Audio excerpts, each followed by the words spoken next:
ഈ കഫിയ കോൺഗ്രസിന്റെ ഭാഗമായി മാറിയതിനു ശേഷം അണിഞ്ഞതിന്റെ പേരിലാണ് ഏറ്റവും അധികം സാമൂഹ്യ മാധ്യമങ്ങളിൽ അക്രമം. ബഹുമാനപ്പെട്ട കുഞ്ഞാലിക്കുട്ടി സാഹിബ് ഇവിടെ എത്താൻ മിനിഞ്ഞാന്ന് നിർദ്ദേശം നൽകി. ഞാൻ എത്തി.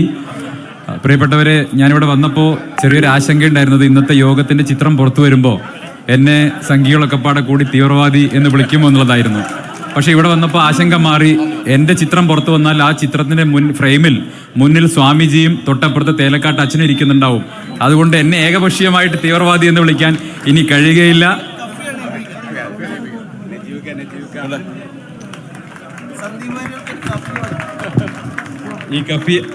ഈ കഫിയ കോൺഗ്രസിന്റെ ഭാഗമായി മാറിയതിനു ശേഷം അണിഞ്ഞതിന്റെ പേരിലാണ് ഏറ്റവും അധികം സാമൂഹ്യ മാധ്യമങ്ങളിൽ അക്രമം നേരിടുന്നത്. ഒരു കാര്യം കൃത്യമായിട്ട് പറയാം.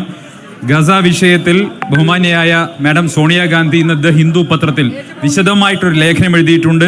ഇന്ത്യയുടെ ലോങ് സ്റ്റാൻഡിംഗ് ആയിട്ടുള്ള ഇന്ത്യയുടെ ഫോറിൻ പോളിസിയിൽ നിന്ന് നെതന്യാഹുവുമായുള്ള വ്യക്തിപരമായ ബന്ധത്തിന്റെ പേരിൽ ഒരു ഡീവിയേഷൻ നടത്തിയിരിക്കുകയാണ് നരേന്ദ്രമോദി. അതിനെതിരായിട്ടുള്ള ശക്തമായ നിലപാട് മാഡം സോണിയാഗാന്ധി ഇന്നത്തെ ദ ഹിന്ദു പത്രത്തിൽ എഴുതിയിട്ടുണ്ട്. ഞാൻ നരേന്ദ്രമോദിയോട് BJP-കാരോട് എനിക്ക് പറയാനുള്ള ഒരൊറ്റ കാര്യമെന്ന് പറയുന്നത്, നിങ്ങൾ ഗാന്ധിജി പറഞ്ഞത് കേൾക്കണ്ട, നിങ്ങൾ നെഹ്റു പറഞ്ഞത് കേൾക്കണ്ട, മിനിമം അടൽ ബിഹാരി വാജ്പേയി പലസ്തീനെ കുറിച്ച് പറഞ്ഞതെങ്കിലും ഈ വിഷയത്തിൽ കേൾക്കാൻ തയ്യാറാകണമെന്ന് മാത്രമാണ് ഈ അവസരത്തിൽ പറയുന്നത്. ഞാൻ ദീർഘിപ്പിക്കുന്നില്ല. ഇന്ത്യൻ യൂണിയൻ മുസ്ലിം ലീഗ് നടത്തിയിട്ടുള്ള ഈ ഗാസ ഐക്യദാർഢ്യത്തിന് എൻ്റെ എല്ലാ അഭിവാദ്യങ്ങളും നേരുന്നു. My solidarity with Gaza.